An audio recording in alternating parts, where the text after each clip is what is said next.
let your love flow. Just let your love shine. Just let your love be that which makes you perfectly divine. And be aware and conscious of what's really there inside of you, babies. And you'll find out that you care about each and every human that you encounter, as well as all of the rest of life around you. That not only do you care, that you're deeply involved with it in very mystical and real ways. That you are, in fact, participating in the creation that surrounds you. And that your surroundings are a part of your creative heart. The place you are right now is a work of art, right from your heart. Yes, indeed. Oh, babies.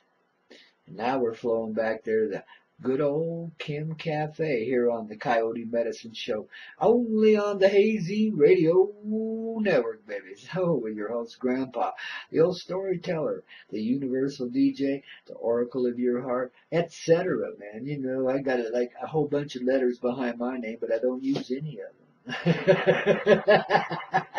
They ain't degrees, they're intensities, baby. It's a difference. So here we are, man, on this old Coyote Medicine Show. And we've been listening to segments of this tale about these 7 hapless residents, refugees at the Kim Cafe on April 20th, 2008. 420, you betcha. That magical number, that magical day, that magical way. 7 hapless beings, travelers, of course, drawn together, well, except for 2 of them, or 3 of them, which are residents, but anyway, drawn together, I gotta be technical here, drawn together by a vicious snowstorm that just howled in out of nowhere and caught them all unawares. Some of them just barely got there by the skin of their teeth, myself included, my ever-present little good dude, my, fictional characters that I create to be my biography. So he's one of them sitting there in that cafe too, you see. But now they've gone multi-dimensionally, of course, because guess what? The Kim Cafe in Kim, Colorado, a desolate place of being if ever there was one. Well, that's the very center of the universe. And these hapless travelers, trapped there by 10, 15-foot drifts of blowing and drifting snow, holy cow, they're going to be there for days, man. They are the resident heart of the universe, the first 7 souls to ever be. At least that's what we're saying in this little bit of history, unraveling a little bit of mystery as we're flowing through the story of, don't you know, where we all came from and where we're all going to go. Because what we're doing here is just getting it right. Yeah, putting it back together in a way that's not uptight. We're letting go of the old medicine, don't you know, and getting on with what really rolls your soul. That's a lot of rock and roll. Yes, indeed it is. So these 7 beings been rocking through the universe, through time and dimension, and they've been experiencing other lives, and they've encountered themselves at the same time in a different time, in a different place, just a few miles away. Yeah, it's generations apart, it seems. Yet there we are also sitting at the veranda of this fine little hacienda in the center of this little Buffalo Heart Ranch that one of our resident refugees just happens to be the owner of, at least in this 3D of 2008. Yes, indeed. And you know, it's never too late. Here's a friend of mine comes strolling along from the way back when, from 30 years ago when I watched him check out. Here he's back in again and been here on this ranch for 30 years, kind of a semi-foreman of sorts, an overwatcher, an overseer, a lover of the Grand Buffalo, and able to help him stay in the flow.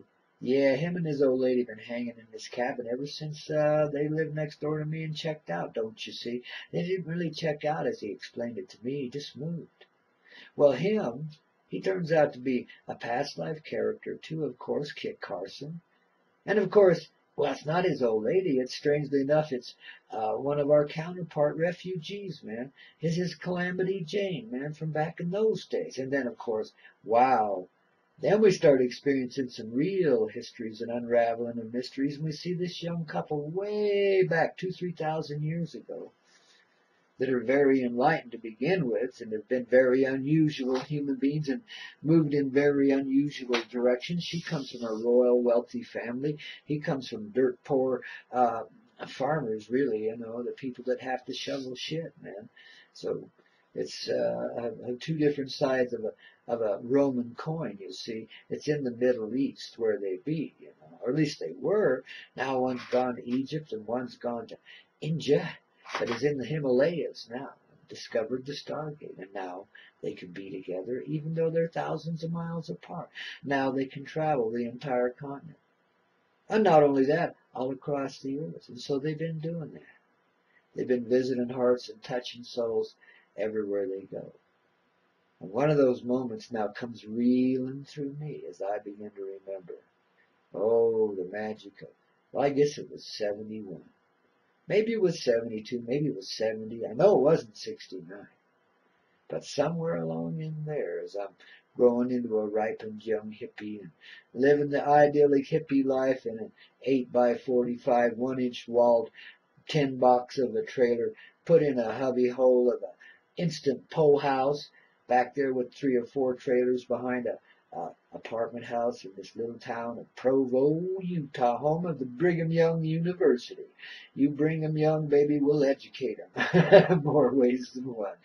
That's why it's called Brigham Young, yeah. That's what that dude did when he came to Utah. He stood up on the mountain there in charge of all these covered wagons and all these beans coming to start a new life for themselves, and puts his arm out over the valley and says, "This is the place. I don't care how you bring 'em. Just bring 'em young. I'll marry every damn one of 'em."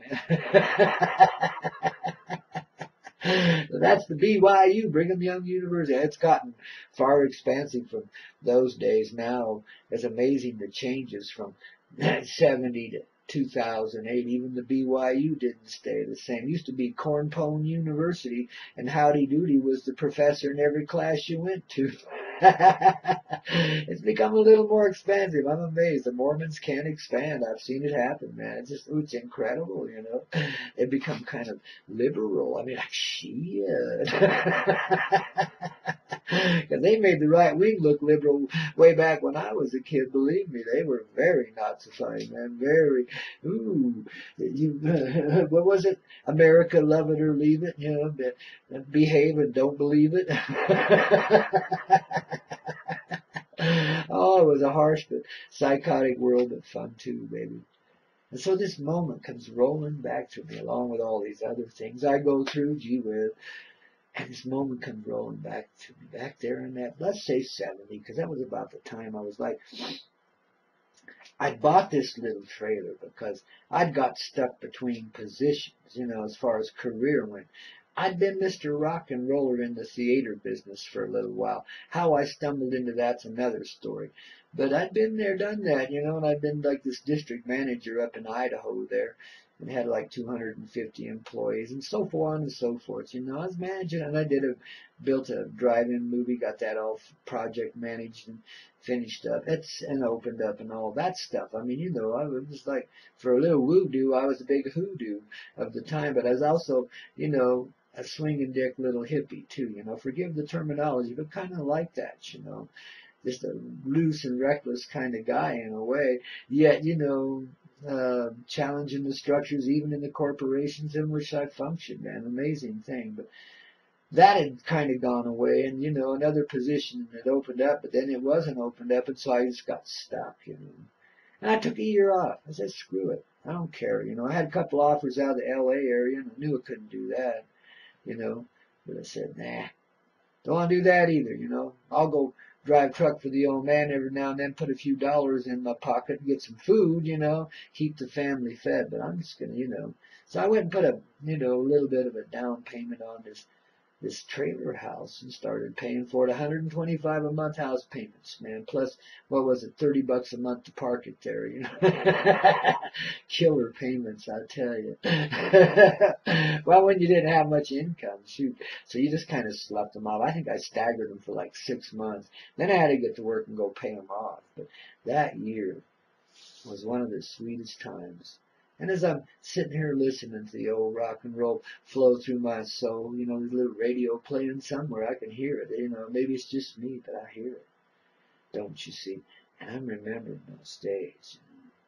When me and the young lady, we had two little tiny kids, and we just barely like 20 something, just barely 20, maybe 21, 22, yeah, 22, baby, something like that.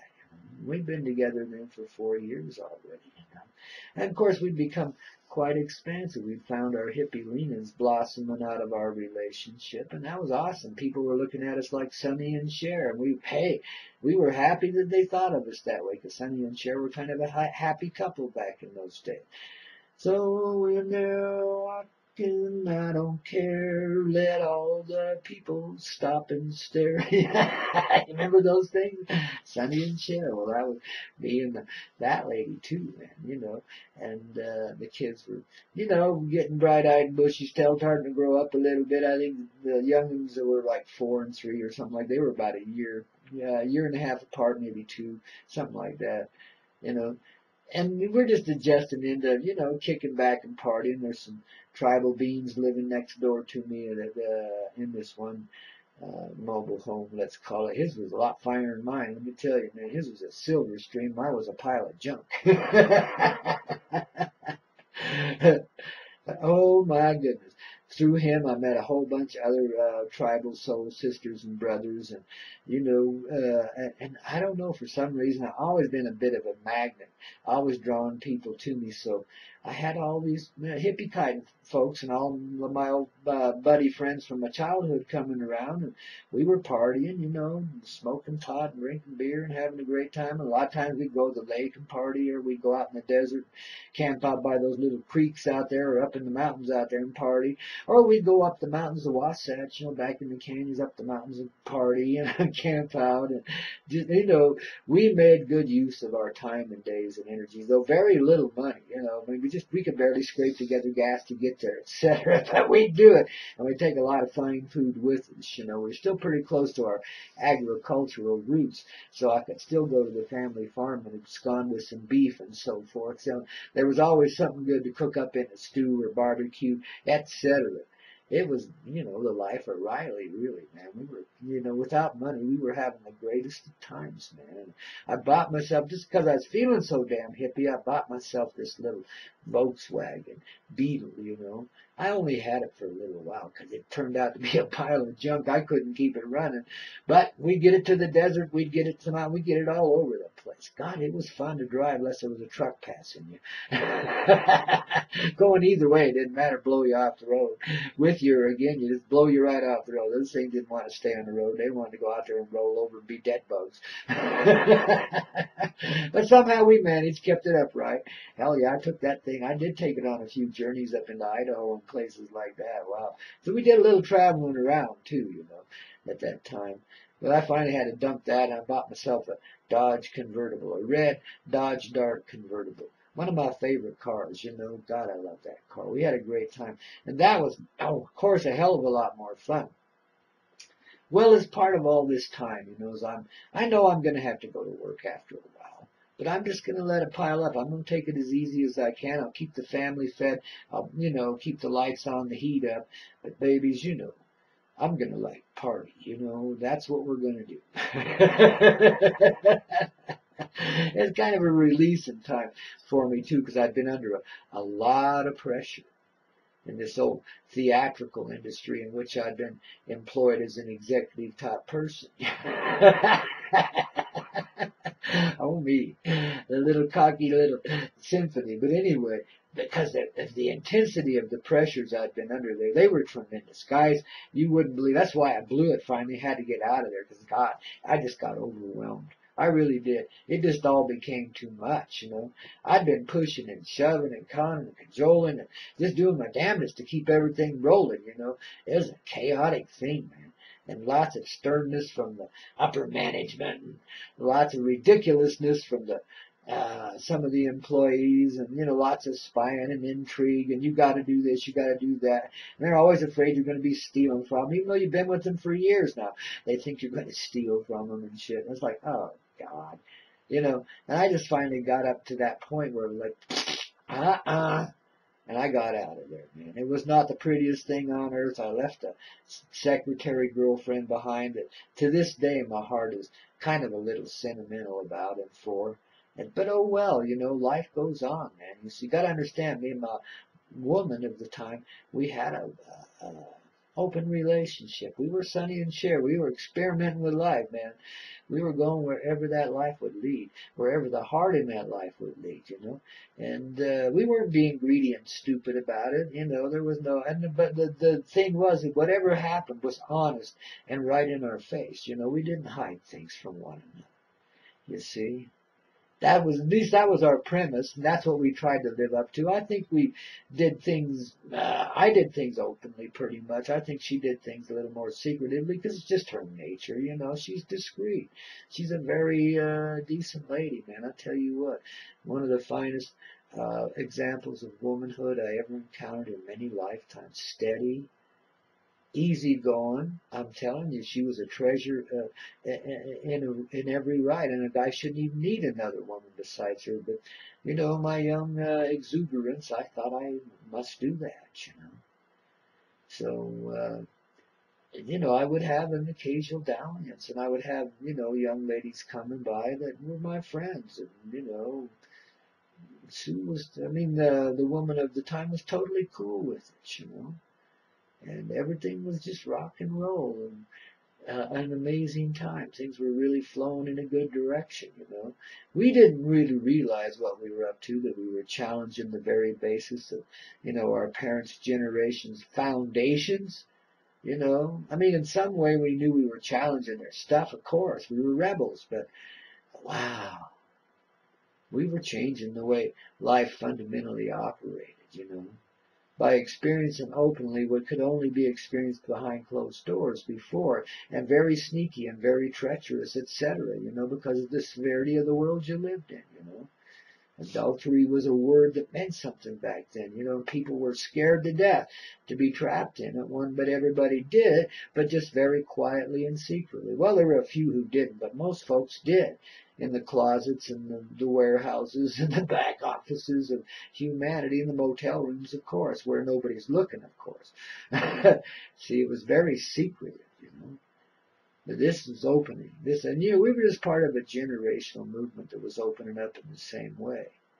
And because we could do that, we could transform that black and white world into one of living color and become feeling and caring human beings that sought only to bring peace on earth and the maximum enjoyment for everybody on earth.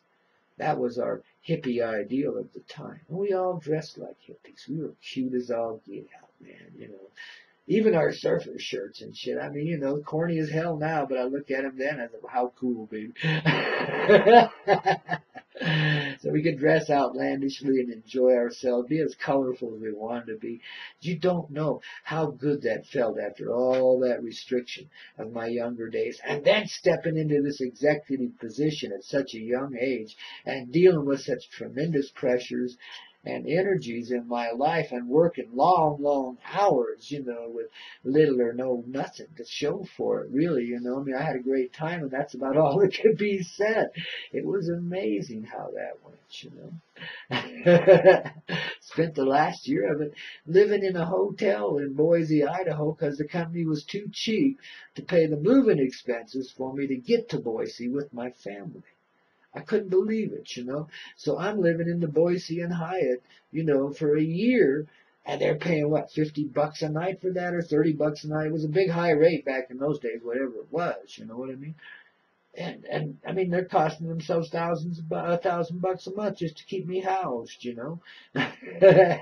When the moving expenses wouldn't be but $200-300. Crazy world we lived in at the time, I tell you. But all of that pressure built up on me, and it just finally, when it finally just, it kind of was like an implosion. It wasn't an explosion, but it just was like finally I just caved in and said, I can't do this anymore. It ain't me, and I stepped away from it. And cleanly too, but it hurt like hell, and I had to go and settle some ruffled feelings because I, made some real mistakes. But I got it all fixed up. I mean, creation just let me through it, and it let me encounter the right people in the right way at just the right moment. And everything worked out beautifully. So even though it was kind of a cave-in, you know, my old lady had left me already. She'd gone back to Utah. Said, "Screw you, old man. I'm not waiting around anymore." I don't blame her. I'd really neglected her at the time. I was so caught up in my work, and I had my secretary there for feminine companionship, almost 24/7, about 18 hours a day. She was with me. Well, sometimes 24. But you know, it's like, ah, just weigh a lot. And so the old man just finally imploded, moved away from it, took a year off, and just let myself unwind from all that pressure. Just lived a free life, a free and honest life. Set myself free to be honest, because I realized how tremendously phony I'd become in that position, trying to move people this way or that and get things done. You know, I thought I was being crafty, but I thought I was being real. I wasn't. When I finally had a chance to slow down enough to look at it, man, I had some forgiving of myself, some letting go to do, you know, and then of others too. But man, I couldn't believe my behavior, how excessive it had become. And this year off gave me a chance to deal with that side of myself and be done with it once and forever. The old cocky executive went out the window, you know, and the humble, appreciative heart of a hippie started to rise up inside of me. Now, you got to understand, it wasn't always a smooth transition, but this was one of the most beautiful moments, times, and awarenesses in my life. Times of awareness in my life. To that day, around the age of 22, man, I've been in the working world for 4 years. Well, I've been working since I was a kid because I grew up in an agricultural place and farming and ranching and trucking family. What else would I be but working from the age of 5? At 12, I got put on the payroll. You know, then had to pay room and board to boot, so, and for my gas. Oh, it was awful. What torture. Spoiled brat. Oh my goodness. So there we were living in this tiny little tin shack in Provo, Utah. We were a gathering place for the hippie culture in that, because we were a bright light in the midst of a very dark place at that time. I mean, this was a really restricted town. The cops were watching us. We had to be careful. They busted one of my neighbors. One day I'm just sitting there having a cup of coffee, enjoying some time with my friends in the morning, and all of a sudden a cop comes climbing over the building behind us, and then followed by 30 more, and they raided this, went right by us with their guns drawn and raided the upstairs apartment up there in front of us. I couldn't believe it. Some friends had heroin up there, and they found out about it. Oh, it was heavy action, man. Shit. But that was the way things were in those days, too. The police action. In Utah, you just had to be really careful. I'm amazed I lived to tell about that, let alone never got busted for weed or anything. You know, I was very blessed. I had some very good angels in those days, because I wasn't always as careful as I could be. I'm pretty casual about my use of these particular sacred herbs and substances anyway. So, wow, you know, it's amazing that we were able to live so free. But that's why people flocked to us, because we were living a free life in a very restricted place. We were a shining light, shining bright. We'd take sometimes 10 people out in the desert with us. We'd have a great party, and then there'd be a few more show up out of nowhere, you know. We'd meet complete strangers from Kentucky or Tennessee back in our mountains, and we'd show them some Utah kind of partying, you know. Had some friends from London show up. Or not London, it was Holland. Yeah, Amsterdam. Had some young guys from Amsterdam that were traveling around America for a summer.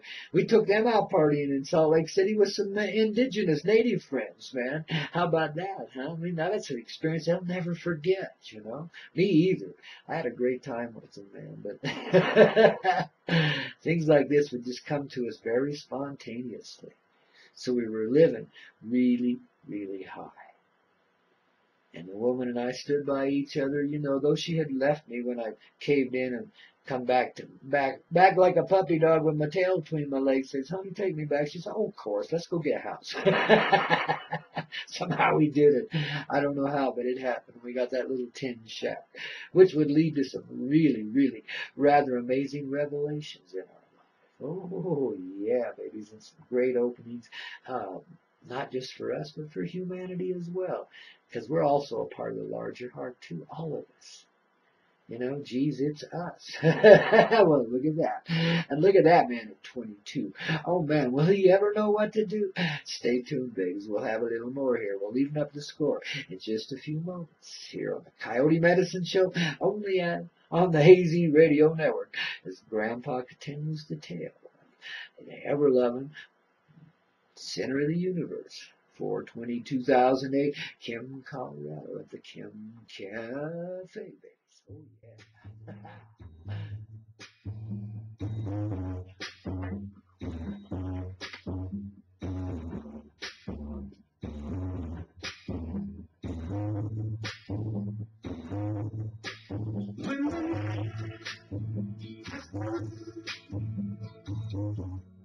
Land is done, and the moon is beyond me, like we see. No, I won't be afraid. Oh, I won't be afraid. Just as long as you stand by me. And darling, don't stand by me. Oh, stand by me. Oh, stand by me. Stand by me. If the sky that we on should tumble and fall, or the mountain should crumble to the sea, I won't cry, I won't cry, no, I won't shed a tear, just as long as you stand by me. And darling, don't stand by me. Oh, stand by me. Oh, stand by me. Stand by me.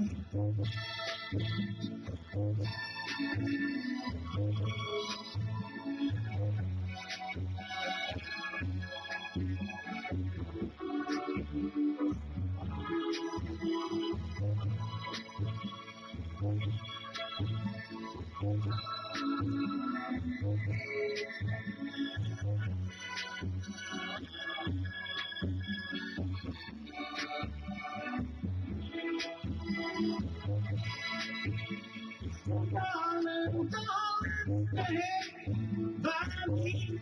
Oh, stand by me. Oh, stand by me.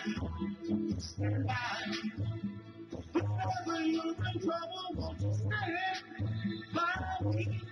Oh, stand by me. Oh, won't you stand? Yes, darlings, indeed. Then, babies, I'll tell you how this old Grandpa Coyote with the continuing tale of 4/20/2008. As good dude's gone through some rather startling revelations inside the Kim Cafe, sitting there at the Buffalo Ranch, and also back there 3,000 years ago with his buds back then, and etc. Man, what a wild ride! But a little remembrance, a little energy, a little life has come flowing through him. He's beginning to release some difficult ways, some difficult days from his beginnings. You know, at the young age of 22, didn't know what to do, was in between things and unreeling from a high pressure executive position in which he'd functioned for more than 3 years now.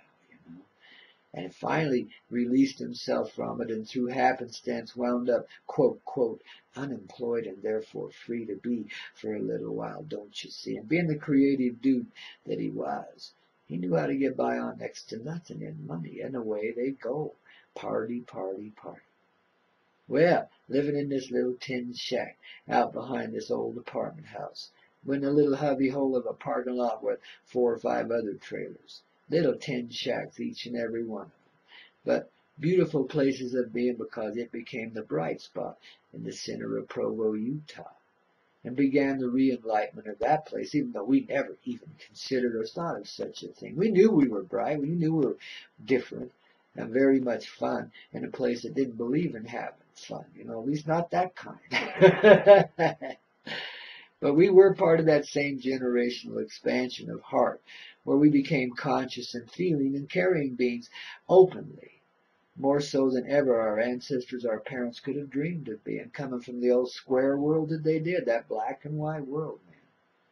Well, lo and behold, and you got to understand too that my lady at the time and I had a very flowing relationship. It was beautiful, and every right stood by me. I stood by her, through and through. Though, we did spend a lot of time apart too, because I, would become a working fool when I was working, and there I'd be, and she'd be there with the kids and have to take care of it. So it wasn't always easy for her, man, but yet we stood by each other, we got through it, and began to expand our horizons because we could see no reason to stay restricted and cloistered inside of a little box all by ourselves. That doesn't seem like too much fun. We thought we should incorporate others into our existential reality. We're communalistic, very much so. So we always had our hearts looking in that direction. We were always looking for that perfect communal arrangement that we could put together or participate in some other way, But it just became kind of an intrinsic communal thing where people just kind of flowed in and out of our lives. They'd come and party with us for a couple of 3 days or a couple of 3 weeks, whatever, and then they'd be moving on to wherever else they were going. And then there was a core group of about 10 of us, some of whom were indigenous folks. We just had a ball, man. We were as free as could be. And of course, as part of this cosmic mix, there had to come a divine angel with whom I was completely connected. I mean, I don't know how to describe it, kiddos. But this beautiful 19-year-old mother moved into one of those apartments up in front of us. And we met right away, of course. And she's just cute as all get out. Blue-eyed, blonde-haired, a vibrational vibe, an instant recognition, an instant harmony between us. Well, shit, it wasn't 20 minutes. We were, being together and just partying our little hearts out. And the next thing you know, she's a permanent presence in our lives, and it's like her apartment and my little tin box become kind of interchangeable, and we're just all flowing together, living a real communal arrangement, man, and talking about bigger things, buying some land, etc. as things get better for us, etc.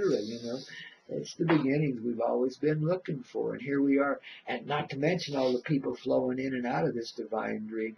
You wouldn't believe some of the characters we drew there. There's some very odd persons in the state of Utah that are in a state of being that I would not want to describe as practical, but yet they could be so cool. Nuttier than hell. Demented, I'd say. But just beautiful beings, able to be loving, caring, sharing, funny, happy, carefree, dance their asses off, party our asses. I mean, it's amazing. Such significant differences, yet so much of that communal love going on at that time. Jeez, it was so expansive.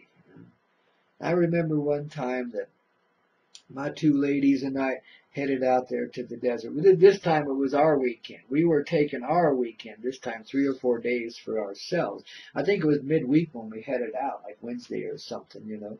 And we go way out in the desert. We know this special little place where there's a horseshoe on the creek out there in the west desert of Utah.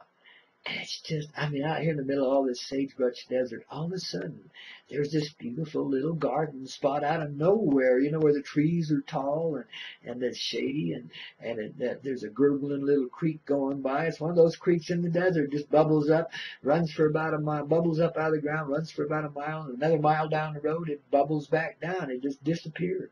Runs underground most of the time, but here is a place where it runs to the surface. And there's great little trout in there, native trout that have been there for millions of years. This is really an amazing and magical place, a party and the horseshoe shape just seemed to contribute to it. We'd camp right by the creek at the boat into the horseshoe, man. It was awesome, man. A great little spot to party. So me and my ladies and kids were out there, and dogs. We had dogs, of course, and we're out there setting up camp and getting things rocking.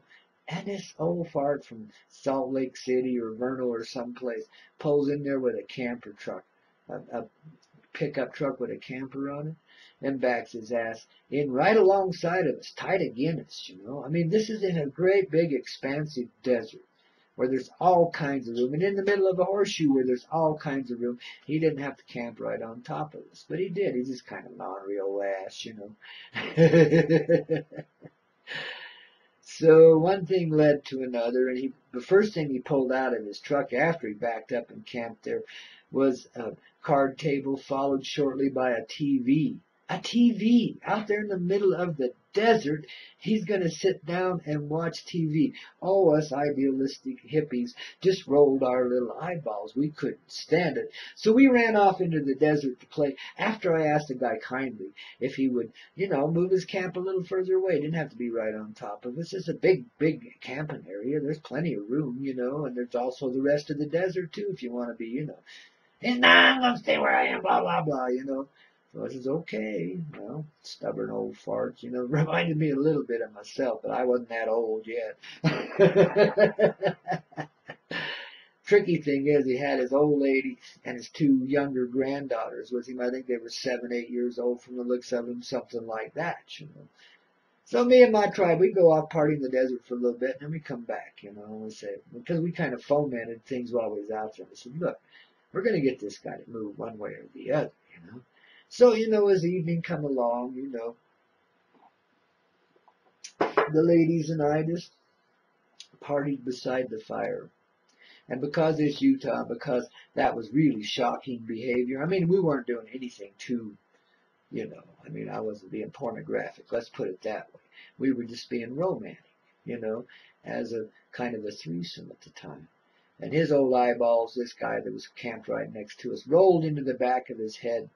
Those kids came over looking at us real curious. Oh, he grabbed them away, and Mama too, man. Mama was like, you know, they were horrified, man. We were challenging everybody's reality back then, including our own, man. Dangerous turf, you know, wrong persons. Could have been some real disaster there, but there wasn't. The dude packed up and split, you know, got as far away from us as he could, I reckon, you know. We didn't see him again for we were out there for days, you know, but that's just representative of some of the energy and how amazing our behavior was in those days, you know. It was even shocking for these people when I was the executive and started turning hippie on them and started wearing outlandish clothes to staff meetings and stuff, management meetings and stuff, you know, stuff like that, you know. It was just considered, wow, you know, how dare you, you know, but yet I got away with it because I could challenge him with charm, you know. I don't know how I did that. I don't know how I managed that, but I did. Somehow got through it. Ah, geez. And of course, now I'm sitting here remembering all that there at the old Kim Cafe. It's all reeling through me, you know. And, you know, I'm realizing, because, you know, it did come to a point where it just couldn't be that way any longer. You know, and I had to let go of my little blonde-haired, blue-eyed sweetie. And it broke both our hearts forever. I mean, you know, of course they come back. You've got a heart. A heart's never really broken. But at the time, it was tragic, man. It was just like, wow.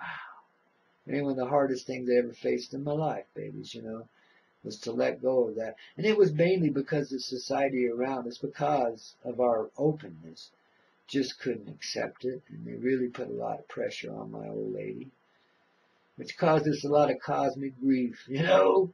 Jeez, I often wonder what would have happened had that continued on. Would it have lasted 30, 40 years? Would it have lasted all my life? It became expansive, the foundation of a new commune somewhere other than Utah. Could have been, you know.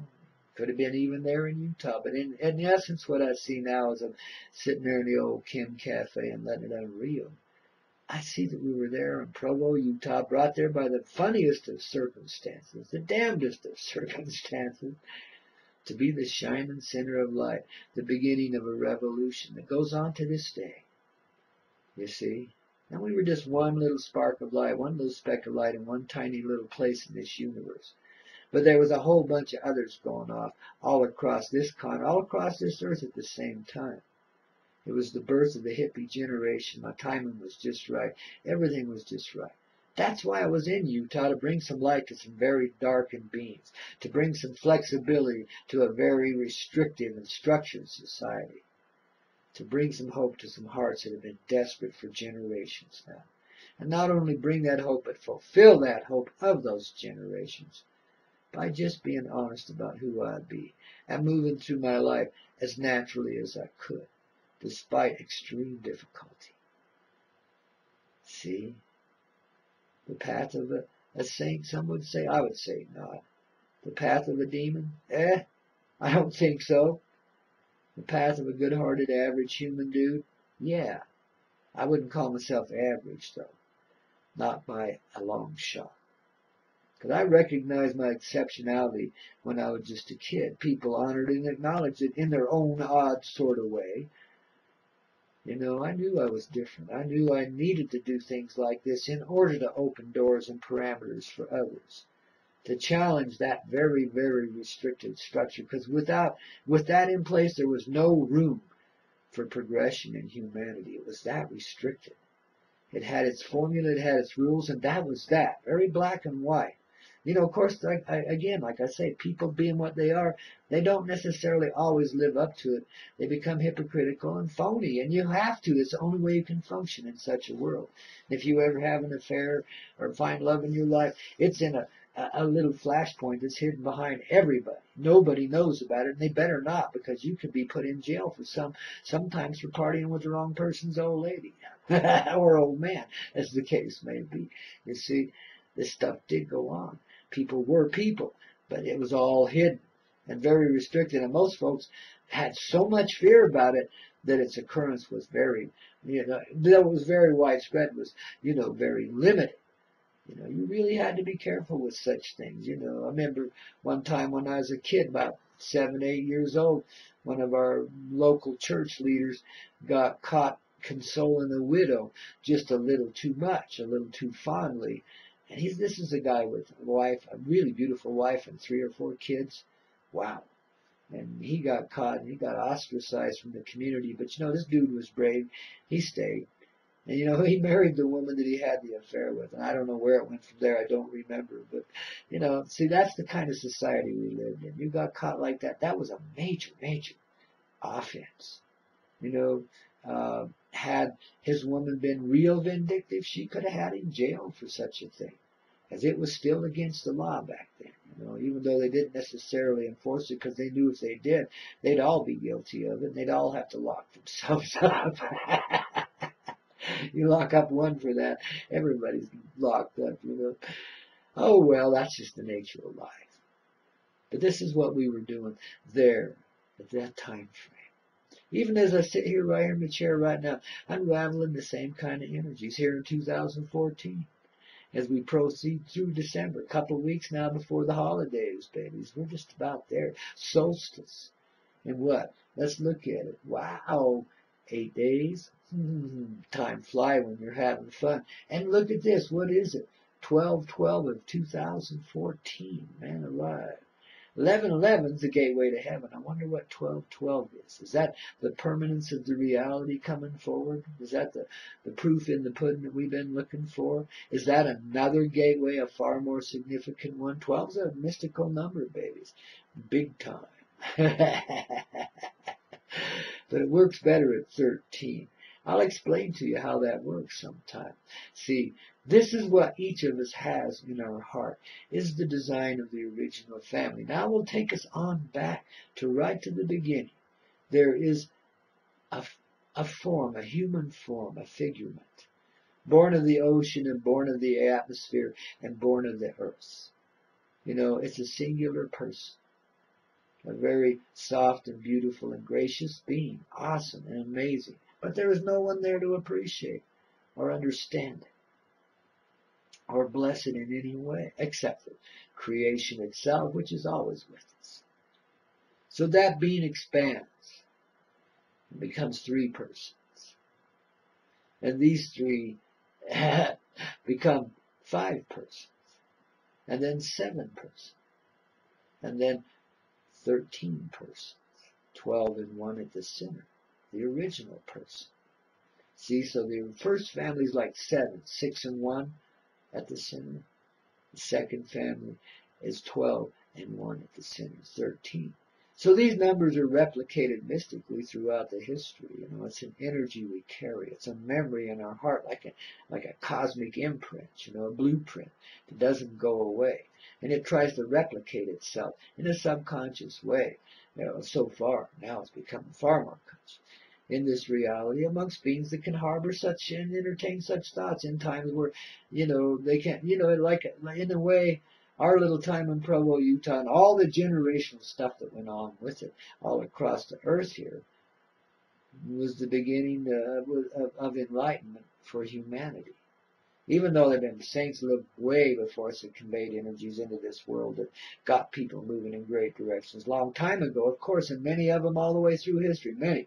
We weren't the only ones, is what I'm saying. But this was a significant turning point in terms of what we live in here, this old 3D movie, the little video game we're creating around ourselves. Amazing the elements at which we deal with it, isn't it? I mean, gee. But that's in our heart, babies. That gracious attitude that wants to replicate itself in 7s and 13s the same way the original inhabitants did, do to this day, because the original still lives within us. That's the belly button, babies. It goes right back to the beginning, man. It does. Of course, those first duplicators were not, involved in the activities that we are in order to create babies and raise them. No. They just basically assimilated certain characteristics and assigned them to another person that came out of themselves, an extension of themselves. So in essence, we are all extensions from that mother being, that first being that came from ocean and atmosphere and earth and spirit and heart, and came forward from the waters of the mighty oceans of love, and stood upon the land and said, "This is good. I'm going to feel this for the first time and forever." And boy, did we go a long way from there. See? And that's what we're trying to replicate there. Not only in 4/20/2008 and the old Buffalo Ranch, the 1860s, and 2,000-3,000 years ago, and so on. But right now, here in this moment in time, we're unraveling every bit of it. All those effects. Seeing the truthful reality that really lives within us, that we really are here to replicate those energies in all forms, in all manners. Because we are those original hearts. We go right back to that original heart.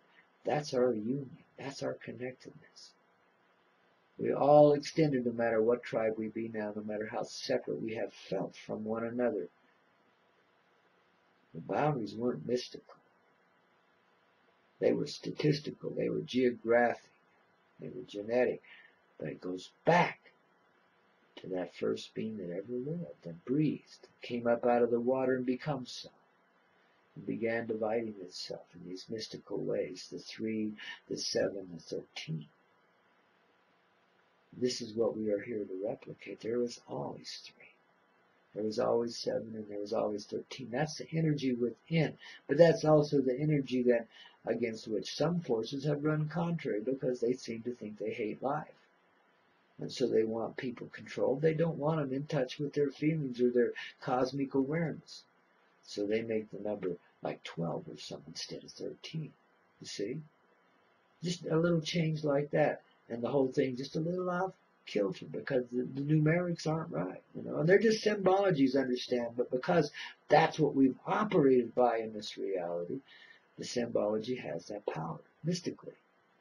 You see? Amazing how it unravels here at the old Kim Cafe, the very center of the universe. You've been listening to Grandpa Coyote tell yet another segment of a universal tale, really, that lives in all of our hearts, for heck's sake. Right here on the Coyote Medicine Show, only on the Hazy Radio Network. Yes, indeed, it's the story of the hapless resident refugees of the Kim Cafe, the very center of the universe, back there at 4/20/2008, baby. Which proves it's never too late. We're there already, babies, if we got there in 2008. And we got there before, and we got there after. You know, we're there right now, babies. It's all together inside of us. All we gotta do is let ourselves take that ride. That's all. So I salute you right here with my beautiful old coffee mug at 8:05 in the a.m. here in the Mountain Standard Time. Well, we're back on Standard, which is 9:05 in the Eastern Standard Time, from which we originate the old. So, well, the signal originates Colorado. We radiated out there on the East Coast. Yeah,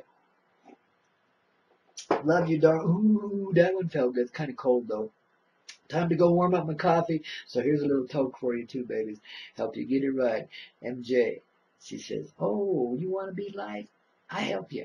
Lighten right up, baby. Ooh, ooh, ooh. She does too. Here we go. Legal toke is some mighty fine medicine.